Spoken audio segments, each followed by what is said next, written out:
This is She Said, She Said podcast. I'm Laura Cox Kaplan. I've spent my entire career as an advocate, connector, problem solver, and master communicator at the highest levels of government and corporate America. I'm also a mom and a master juggler in a dual career household. Like so many of you, I wear a lot of hats and I have a lot of jobs. With She Said, She Said podcast, I'm sharing what I've learned that's helped me, and more importantly, I'm drawing additional perspective from a broad range of women who are creating opportunities for themselves and others. Their stories hold incredible advice and perspective about common challenges and the best ways to tackle them. My goal is to leave the world a little better than I found it. This podcast is one piece of that puzzle for me. I know your time is precious, and it can be hard to take time out for yourself. But stick around. I think you'll find this investment in you well worth it. Hi, friends. I have such a great show for you guys today. My guest is the trailblazing two-time Emmy and Gracie award-winning business news journalist, Maria Bartiromo. For more than 3 decades, Maria has told us what we need to know about business and financial news and has covered every major story since the early 1990s. She is the very first person, man or woman, to broadcast live from the floor of the New York Stock Exchange. Now, in order to break that barrier, she had to fight bullies and deal with more than her fair share of abuse. Remember, this was 1995. She's done that, and she built allies along the way. She's going to talk about what she learned and what we can learn from her. Now, at the same time, she also found her niche and created a new way of covering business news that hadn't previously existed. Maria continues to rise and shine every morning at 3 a.m., well before most of us really consider it even morning. From her early days at CNN Business News, where she got her start, to her 20-year stint at CNBC, to her current post as global markets editor at Fox Business, she's shaped the way business and financial news are covered, and she's helped us see how we can apply a business lens and perspective to practically every major news story. Currently at Fox Business, she leads 17 full hours of live television each week, and she hosts 3 shows, including the highly rated daily show, Mornings with Maria. When she's not doing all of that, she's writing books and articles to help us make sense of the world. She's literally the first person many people think of when they think of the intersection of business news and everything else. Her incredible 30-year career has even made her a question on Jeopardy! Her list of accomplishments is truly extraordinary. Maria's latest book, her 4th, is entitled The Cost, Trump, China, and American Revival, which she co-wrote with James Freeman of the Wall Street Journal. I got a sneak peek at the book, which is terrific. It comes out next week on October 27th, but you can pre-order it via the link in the show notes for this episode, episode 123. Today, I'm talking to Maria about challenging the status quo, about her incredible career, about taking advantage of amazing opportunities, about the new book, and what you and I can learn from her story. Maria, welcome to She Said, She Said. Great to be here. Thanks so much for having me. Oh, I'm so thrilled to have you. You have had just an amazing career, and you are known for your incredible work ethic. I think listeners would be very interested in what a typical day is like. I mean, I'm on 17 hours a week because I have a live program every day for 3 hours. So the morning show is Mornings with Maria from 3 to 6 in the morning. From 6 to 9 in the morning. And it's the morning show. So it's 3 hours live, it's action packed. And then I've got a program on Sunday mornings on Fox News Channel, Sunday Morning Futures, and then another taped program on Wall Street called Wall Street on Fox Business. I know I have a lot. I've got a lot of balls in the air, but as I always said, if you want to get something done, give it to a busy woman. She will get it done. And that's always what I say, because when I have 3 balls in the air and someone says, can you get this done? I say, give me another ball. I'm ready to do it. I love what I do. So I'm really grateful to be able to have this amazing opportunity right now to be doing what I love, talking about the content that I love, and also being on air for all those hours every week. Yeah, let's go back a bit and talk about how you got your start. You've been in this business for 3 decades, which is amazing. And I remember watching you in those very early days. But let's talk about how you got your start and talk about those early days on the floor of the New York Stock Exchange. You were a pioneer and a trailblazer. Yeah, I mean, I started my career really at CNN. I was a writer and a producer. And I would go down to the New York Stock Exchange from time to write and produce segments for other people who were on the air. And then I got an opportunity to go on air myself as a field reporter with CNBC. And I had a great Rolodex of Wall Street sources and business contacts. And I think for the reason, 1 year into my time at CNBC, they sent me down to the New York Stock Exchange. At that point, I became the first person to broadcast live from the floor of the exchange regularly. And it was an amazing opportunity for me to be that first person to be on the floor of the exchange, because it was new to all involved. I was learning as I went along. The people on the floor were thinking, well, who is this person? Who's this woman with a camera in my face? They had to get used to it. So in the beginning, it certainly was it was challenging, I must admit. Yeah. But look, I think the biggest challenge was because it had never been done before. So when I started at CNN as a writer and a producer, I was entering a place where they were doing something completely different than anybody else was doing, because this was Ted Turner CNN. This was an innovative network that was trying all sorts of new things. And at the time, the first Gulf War was going on. And I remember as a production assistant, entry level, watching reporters like Bernard Shaw and others under the bed in Baghdad saying, bombs are going off right now. Ted Turner was incredible. He wanted to, upend everything in the news business. And rather than waiting until 6:30 at night every night to get your news, he wanted to cover it as it was happening. And that was my education. I mean, that's what I walked into. So by the time 5 years later, I got to the floor of the New York Stock Exchange, I knew how to cover a story as it was actually happening. And that's really the beauty of what I was doing on the floor of the New York Stock Exchange. Remember, this was 1993. And so it was at the infancy of this individual investor revolution, where individuals were thinking, well, if I arm myself with the right information, I could invest for myself and I could actually create my own wealth long term. That was also at the beginning of the dot-com boom. So I feel like I've been so fortunate to be able to have a front row seat in so many major cycles of our economy. In the beginning with the individual investor revolution, and then the dot-com boom, and then the dot-com bust, and then the globalization theme, where one thing would happen in one corner of the world, and then it was showing up and impacting things 3 seconds later in another corner of the world. And then, of course, the housing boom, where we went along with the same sentiment that we had during the dot-com boom, where we just bought into the notion that, oh, well, home prices are going up, so I guess they're going to continue going up. And that turned into a housing bust. And so then the biggest financial upset in a generation was the recession of 2006 after the bust, which led to the election of Barack Obama, the election of Donald Trump. All of this while I'm having this front row seat in the middle of things, interviewing the players and the faces of all of these stories. So I'm really proud to have been able to cover all of these things. And I feel like after that 30 years, I have a good sense of, how the economy works and what has taken place in business in the last 30 years. Absolutely. So I have so many questions, but let's go back to those early days on the stock exchange floor. You were blazing a trail, but you were also disrupting something that was largely the boys' club. There weren't a lot of women. I don't know how many women were on the floor of the stock exchange back then, but my guess is not very many. And I'm sure that there were plenty of people that were mean to you. And I've read a bit about your story, but maybe talk to us about what happened, how you were treated, and how you kind of turned that around. I mean, how do you deal with a situation like that? Thinking of our listeners as sort of looking for advice when they find themselves in a situation that might be somewhat similar. Talk about your experience and then what advice you have for them.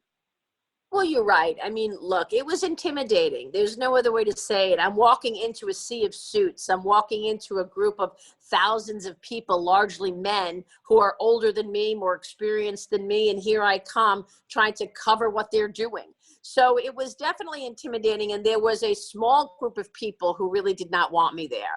Mm. I mean, I had Dick Grasso on my side. He was the chairman and CEO of the New York Stock Exchange, and he had a vision to demystify what was going on Wall Street. Remember, we were in the middle of this individual investor revolution. He wanted me there. He wanted me to communicate what was going on the floor. But there were certain traders that they didn't want their business in the news, and they didn't want me around to understand what they were doing. And, you know, a couple of quick stories. I remember one day my boss's boss was coming to the New York Stock Exchange. That was Jack Welch. He was the chairman and CEO of General Electric, and that was the owner of CNBC. And I was so thrilled. I thought, wow, what a fantastic break for me. My boss's boss is coming down here, and I'm going to be the one to be able to show him around and show him the New York Stock Exchange, tell him how GE is traded and the flow of buyers and sellers in the stock. I had known this already because I had met George, who was the market maker in GE, a great guy. He had really taken me under his wing when I was there just a couple of weeks and explained to me what the flow of buyers were. Here are the consistent buyers who will buy the stock at 20, 21, 22, 23, even as it goes up, they keep buying. And then there's a consistent group of sellers. I thought this was really great info, and I knew Jack would love to hear it. Mm-hmm. So on the day that I found out that Jack was coming down to the exchange, I made my way over to George because I wanted to ask George if he would show Jack around and tell Jack what he told me. But as I approached the post of GE, it really didn't look busy. There were about 15 guys in earshot that could hear sort of what was going on. And I said, George, and this one guy was so angry and just hating me. He came rushing over. He said, run along. This is not your business. I don't want you here. We're doing real work. This is not for your little TV show. And I was just taken aback. Obviously, you know, when you get those feelings, when you've got knots in your stomach, I'm standing there. I just said a guy's name, George, and I just got attacked.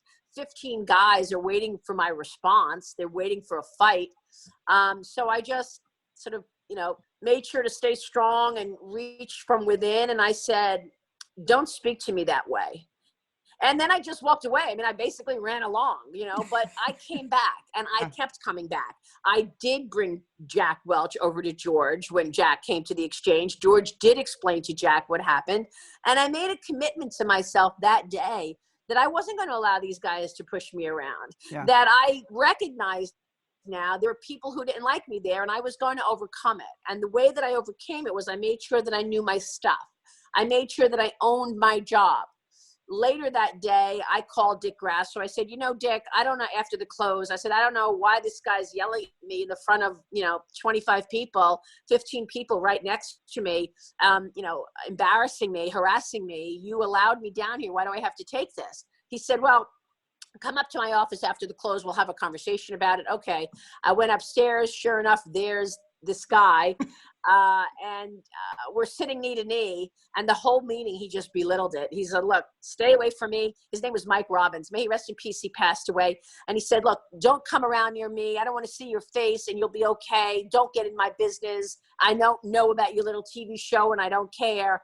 And I said, okay, what I learned later was Mike Robbins was on the board of the New York Stock Exchange. He was a really important guy, and he didn't want me there. And so he would ruin my credibility if he saw me talking to anybody. That guy would get, creamed, in trouble. And so that was also hurting me because it was hurting my ability to make sources. Yeah. So I would walk around the building to avoid Mike Robbins because he always had a nasty remark for me. So one day, in the middle of the .com sell-off, I had to be in front of my shot. I needed to go on camera. I could not walk around the building to avoid him. So I pass him, and like clockwork, he makes another nasty remark to me. And he said something like, save your money. In other words, you're not going to ever amount to anything, so save your money. So I turned to him and I said, no, you save your money. And then I kept walking, and I thought, yes, I finally answered this guy. It was just a little victory. Eventually, Mike Robbins left the floor. And then I was invited to I was so thrilled when he left the floor. But then I was invited to a dinner for Goldman Sachs. And I went with a friend of mine, and I was there.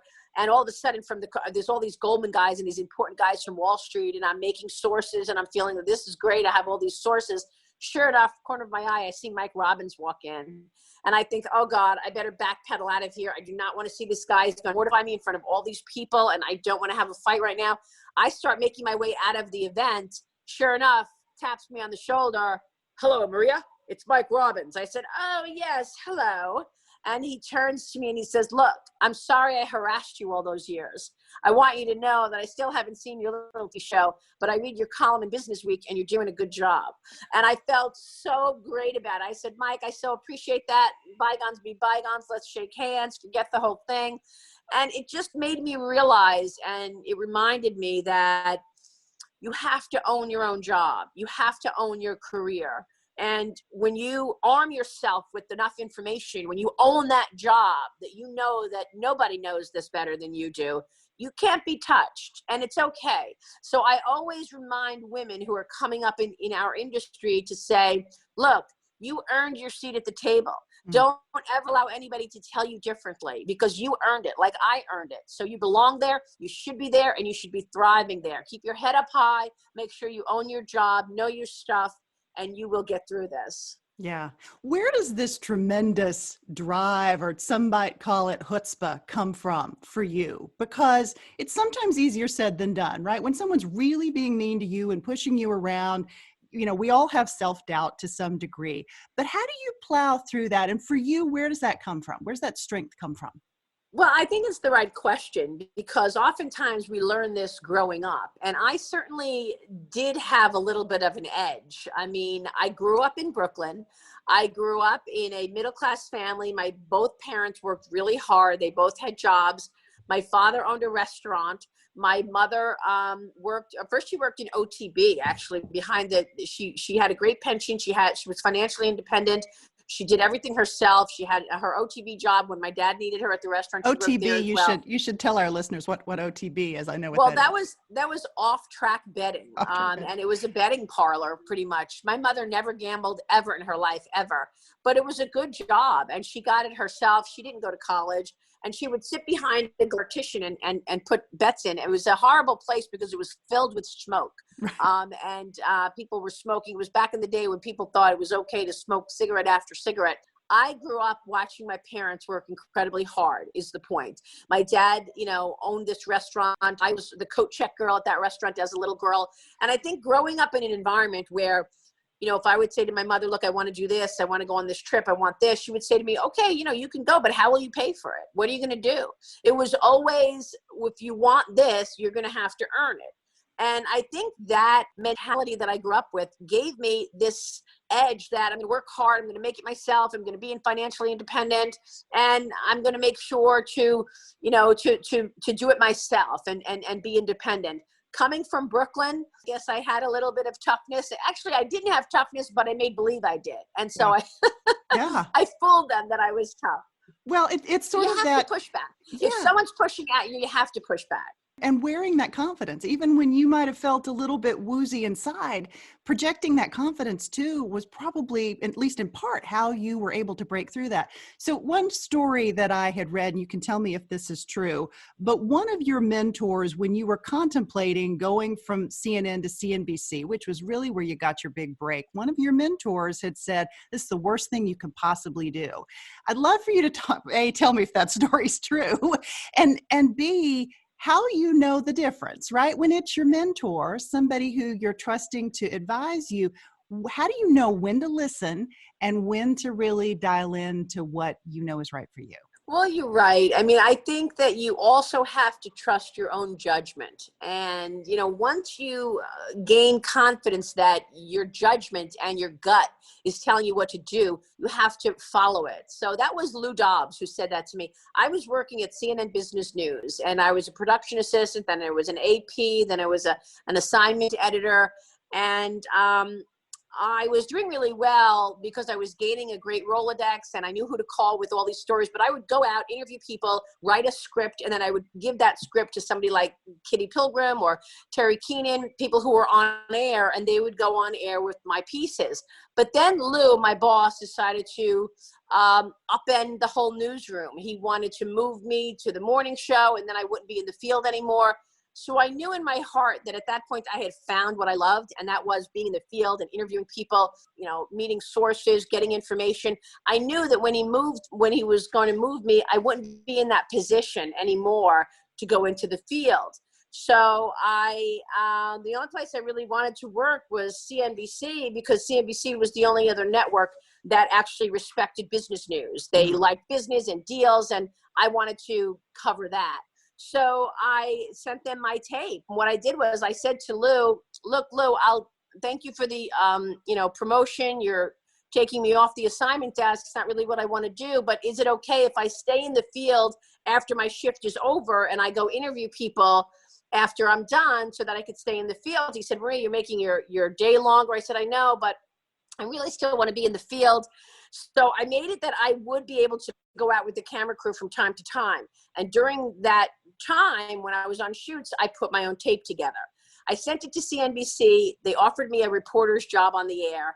And then I went and I told Lou, and I said, Lou, look, I got an opportunity to become a reporter on CNBC. I'm leaving CNN. And he said to me, Maria, this is the worst decision you're ever going to make in your career. They're not good. They're not as good as you here. You're making a mistake. Don't do it. And I said, well, look, I knew why Lou was saying don't do it. He trusted me. He wanted me at CNN. But I had to follow my gut. I had to say, well, what else are my opportunities here? At that point, I had seen that I had hit my glass ceiling, if you will, at CNN Business News. There wasn't another job that I wanted. I wanted to be in the field. He moved me out of the field. And so I took a chance. And, I think in that situation, even though CNBC wasn't as established as CNN, there was something inside of me that said, this is going to help me grow. This is going to help me stretch myself. I stayed at CNBC for 20 years. Yeah. And then 20 years later, I decided to leave and go to Fox. Again, people said to me, you're crazy. Why would you go to Fox? You're the face of CNBC. You're doing well here. Right. It was because I saw an opportunity to grow. I had not covered politics. I had not covered Washington. I had been covering business for 20 years. And so I had to follow my own gut that told me, Maria, you're not growing anymore. You need to grow. And so that's why I think I followed my gut when I went to CNBC. Same thing. I saw an opportunity to grow. Yeah. And I think what you asked earlier was really important in terms of, where does this come from? Because I think that part of it came from my parents, because they showered me with love. They enveloped me with love. And I always felt as a girl that I could shoot for the moon, because if I missed, I was still going to land on my high heels because my family would help me. And I think when you have that kind of support from your family, from your parents, that they believe in you, that sure, you want to go try to be a reporter on air, do it. You want to go to medical school, do it. And so when you have that kind of support, you do it, And so I think that that's also very important. By the time I got into my career at CNN, CNBC, and then Fox, I was confident enough to know that I need to follow my own gut. I had a chance to go back, and in addition to reading your great book, The Cost, which we'll talk about in a second, I read some of your older books as well. And one, The 10 Enduring Laws of Success, which I really, really loved. But one of the things that jumped out at me, and I'm sure did you at the time, was that so many of the CEOs that you talked to were men. There were a few women, but for the most part, they were men because that's what was there. And now we're quite a few years later after writing that book, and there still are not very many women in that top CEO job. Give us your assessment of what's still not happening. Why is this gap not closing? It is not for lack of capable women out there. What is the problem? There are so many capable women. I think women, for the most part, have their own ideas about how they want to approach their lives. I mean, look, we like having a lot of balls in the air. You know, this is a generalization, definitely. I recognize that. But I think as a woman, you know, I mean, for me personally, I love my job. I love covering what I cover, but I also love to cook, and I also love to exercise. I like to do yoga. I like to bike. I make these things priorities. Mhm. You know, somebody else might have kids. They have their kids. They have their family.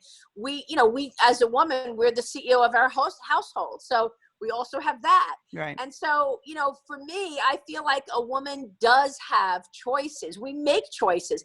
I don't see it as a sacrifice. I see it as a choice. Right. I choose to work hard the way that I do, but I also choose to have five other balls in the air.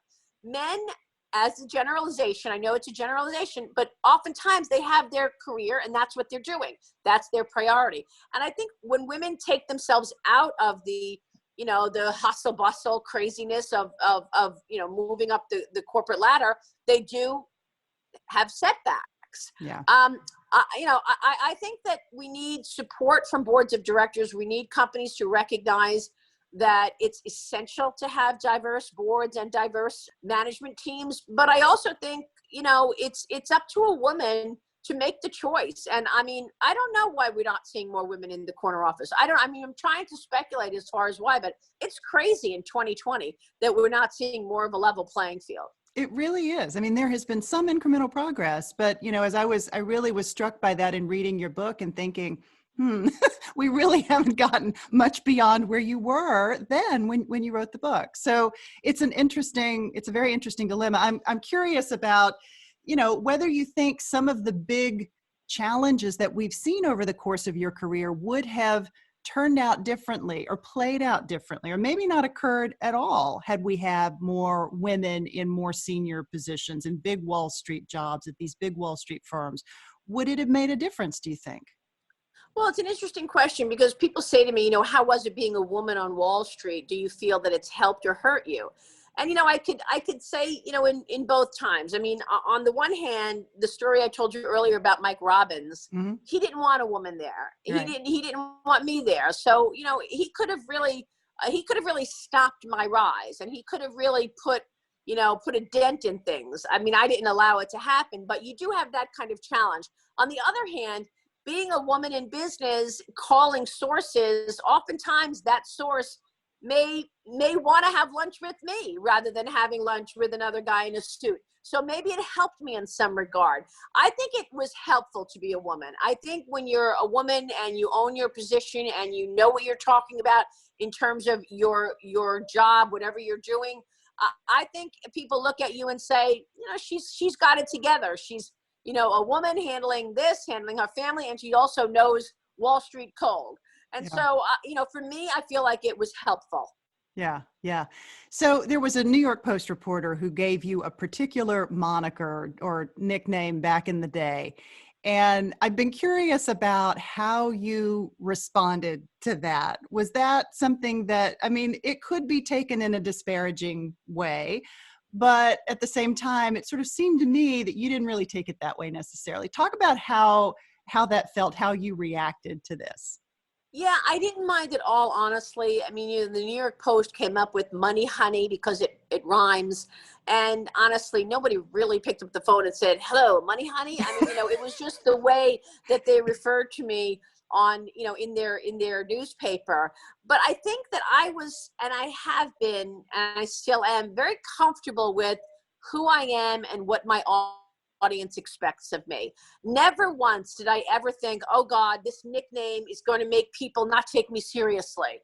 I never felt that way. I always felt like I had a real relationship with my audience and that my audience knew what they wanted from me and knew what I was going to deliver.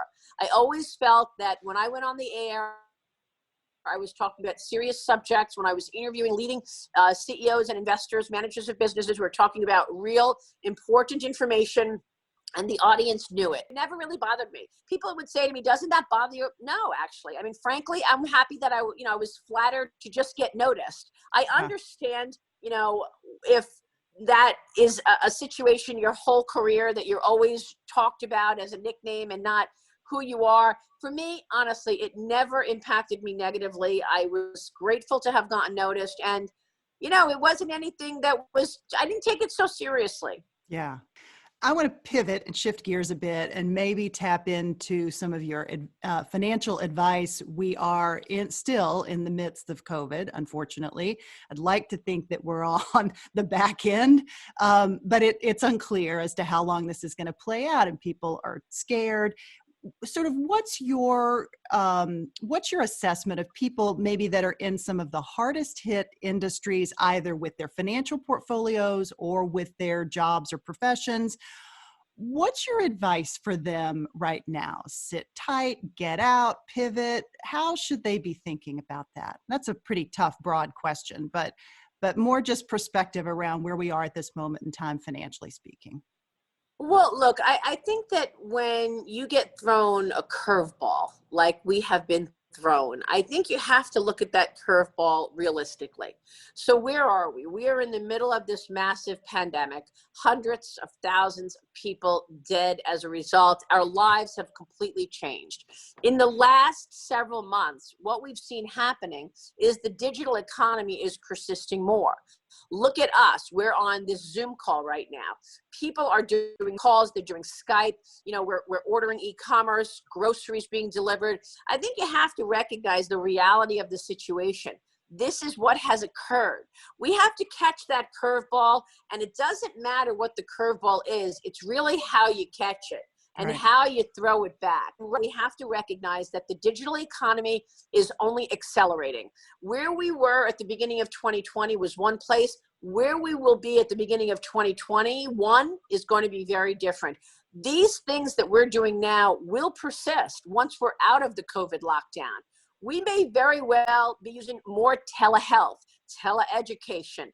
I was never a person to order my groceries online. That's all I do now. Yeah. And I'm not going to change, because now I understand this is easier for me, and I like it. So I think when you have a situation like we're in, no matter how surprising it was, we need to recognize this is reality. How am I going to play in this new sandbox? So I think it's important to recognize the growth areas of the economy. Mm-hmm. It is digital. We are going to see some of these things persist even more when we get out of it. Not everything will change entirely, but there will certainly be a digital economy that is much more advanced next year than it was at the beginning of this year. So that's one thing. I think another thing to recognize is there are industries that will be changed forever. I mean, you talk about travel down 90%. It's going to take a lot to be able to get the confidence up again to travel the way we were traveling before this. Right. I mean, I think, again, you have to look at this realistically. As much as we don't want to admit that I want to go to Italy every couple of months, it may very well not be the case that people are going to be jumping on planes. So what does that mean to you? What does that mean to you in terms of shifting your priorities, changing your life a little? Restaurants, I was going out to dinner, lunches all the time, bringing sources there.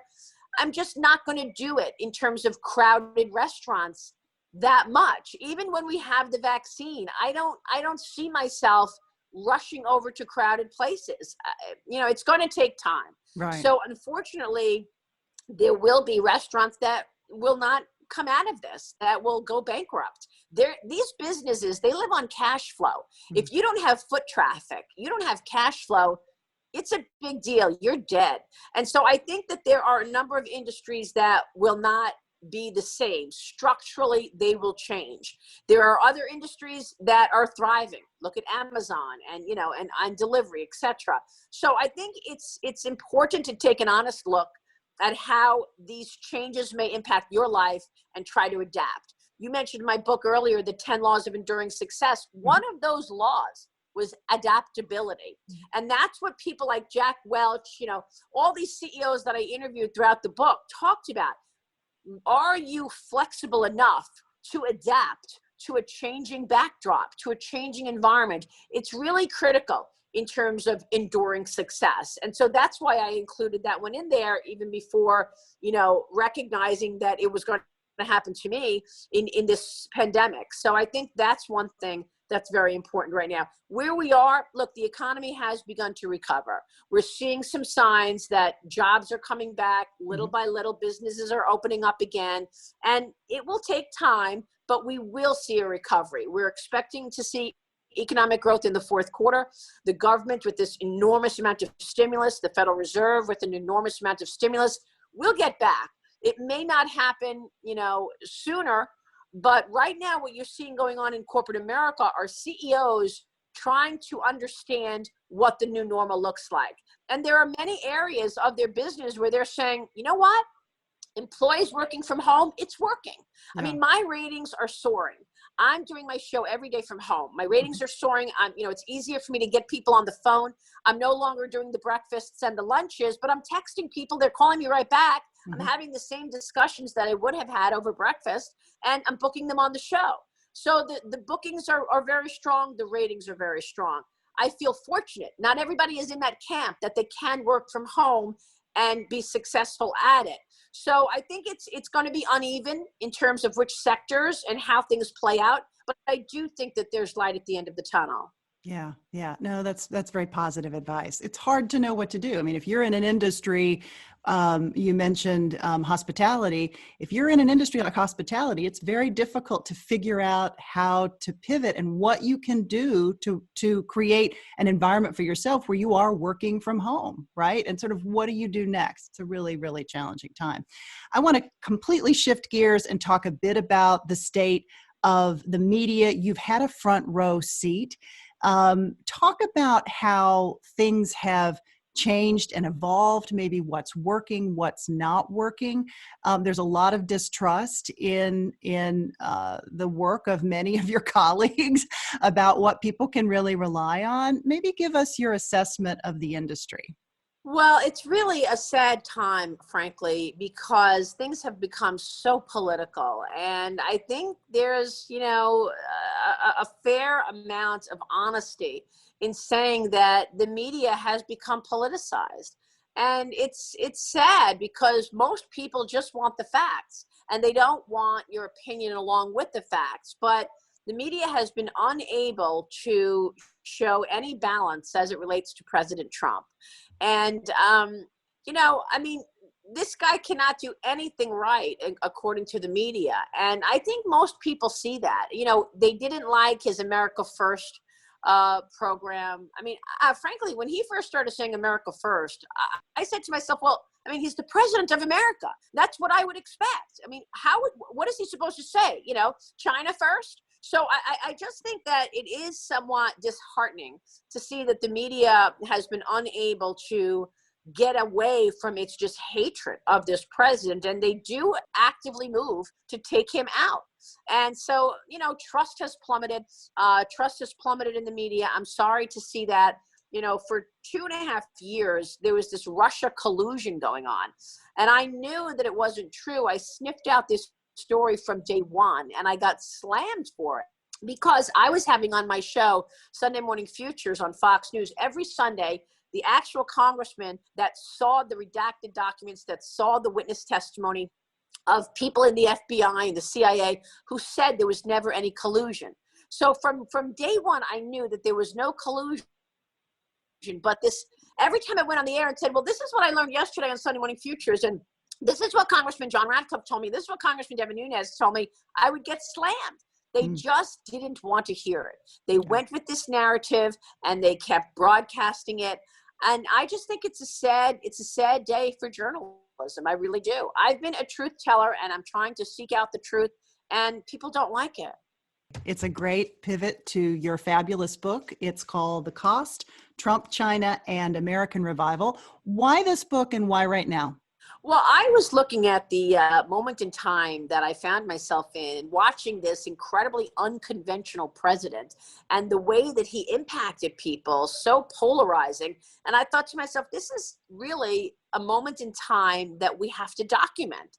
And so that's why I wanted to write a book about these last 4 years. I think, when you just look at President Trump's policies, just the policies, take the personality out of it, take the tweeting out of it, and you just look at what he's been able to do in terms of tax legislation, deregulation, actually moving the needle on income inequality, actually moving the needle on peace in the Middle East and relations with Israel. I think it's quite extraordinary. And so when you just look at black and white policy, it really did move the needle and take America forward. He actually will be one of the most consequential presidents we've ever seen, frankly. And that's because he's going to be naming a third Supreme Court justice. He's named 300 federal judges. That makes him incredibly consequential. Then it's very difficult to assess the performance of President Trump without assessing the enormous amount of resistance that he faced from the media, from inside the government, where there was this entrapment going on, the FBI trying to take him down. It's all quite extraordinary. And so I wanted to write the book at the end of his term to actually look back and say, where are we? What have we learned? Why this incredible polarizing person got to so many people, got under their skin. And I think the reason that he got under so many people's skin is because he came in guns blazing, drained the swamp. You did this. You're this. You shouldn't be there. And, calling people out, names. And because of that, he upended the system.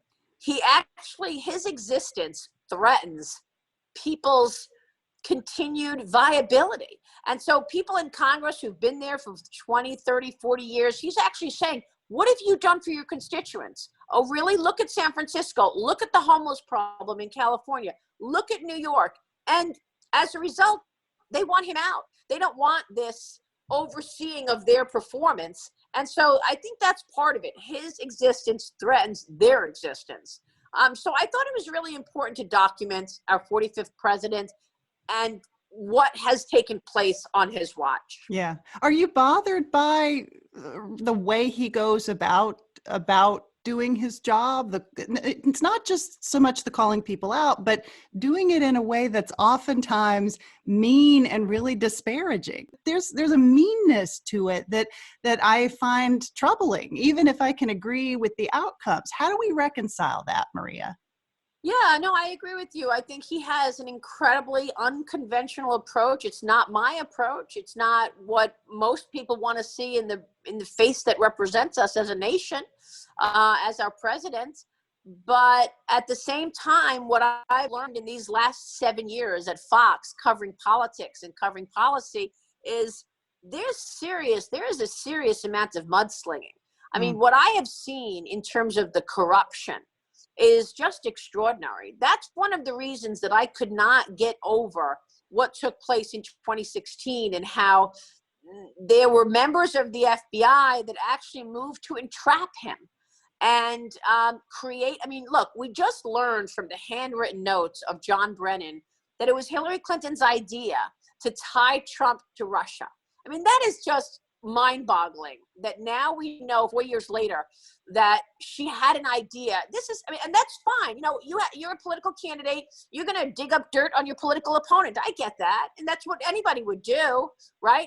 What really was terrible was how the government agencies went along with it.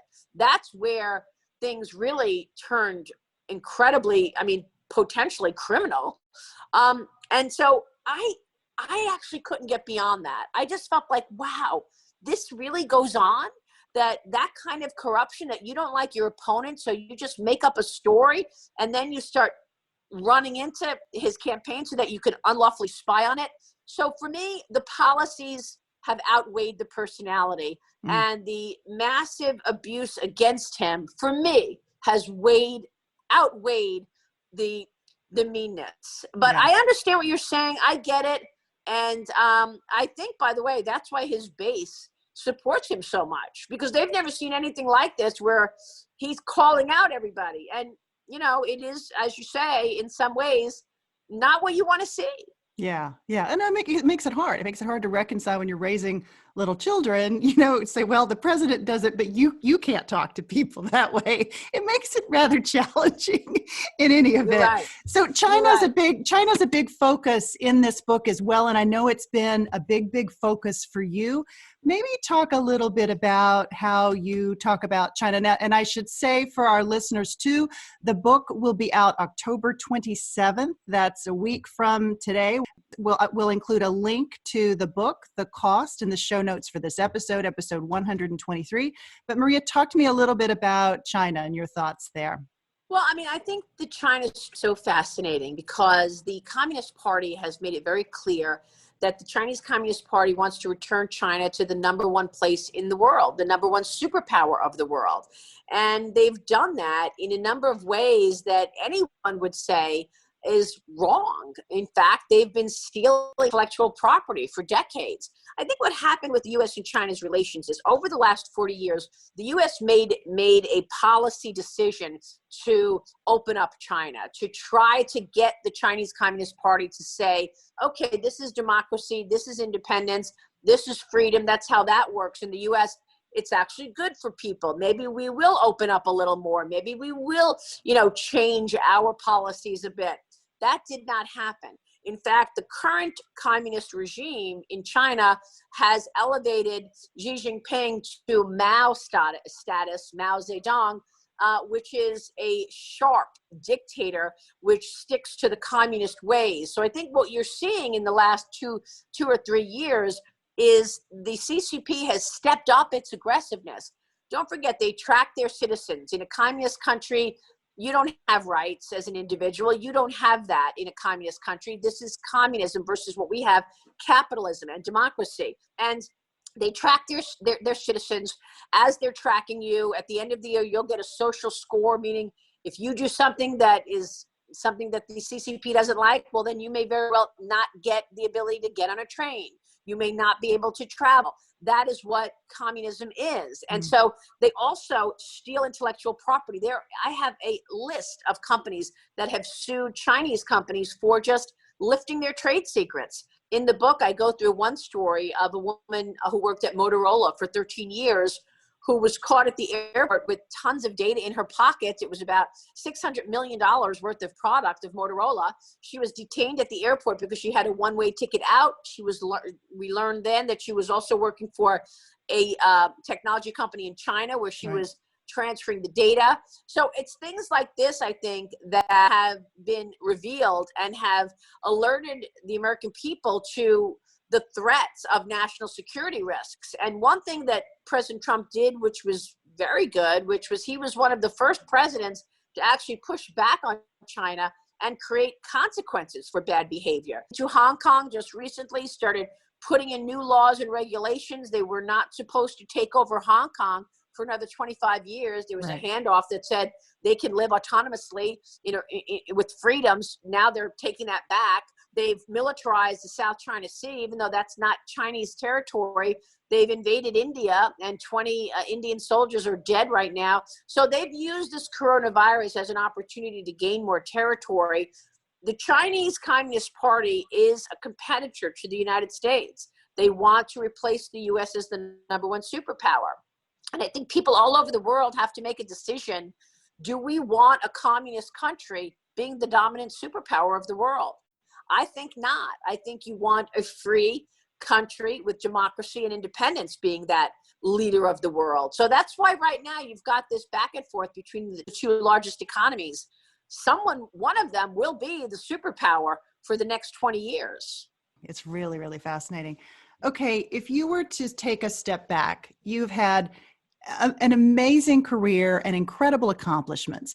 Taking a step back, is there one thing that you're the most proud of? Well, I'm the most proud of the fact that I've lived my life with integrity, and I've lived my life in trying to seek out the truth. I've tried to be a journalist that has courage, that seeks out the truth wherever it may be and whatever it might be.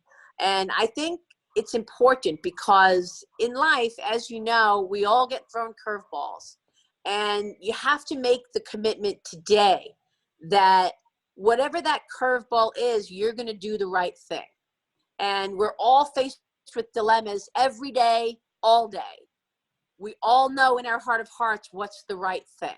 And I've chosen umpteen times, I'm going to go this way. I'm going to do the right thing. And if it means I'm going to peel away from the pack and I'm not going to follow the herds and say, this is what happened in politics, this is what happened in business, well, then so be it. It's hard. Making decisions to peel away from the pack takes courage. I'm proud of that I've been able to have that courage. Yeah. Oh, Maria, thank you so very much. Congratulations again on the terrific book. It was such a pleasure. I'm just so grateful that you took the time to be with us today. I really appreciate you having me. Thank you. Thank you. Take care. To learn more about my amazing guest, Maria Bartiromo, check out the show notes for this episode, episode 123. There you'll find a link to Maria's bio, as well as a link to pre-purchase her book, which comes out on Tuesday, October the 27th. It's called The Cost, Trump, China, and American Revival. Folks, if you've enjoyed this podcast, I would love to hear from you. Please go on iTunes and leave us a review. It really, really helps us move up the charts. Also, if you haven't had a chance, please be sure to subscribe and share us with your friends. I am grateful, as always, that you've taken the time to listen to this podcast and hopefully find it a great investment in yourself. This really is all about creating opportunities for ourselves and opportunities for others. And I am always, always so grateful to have you here. Take care, and I'll see you next week.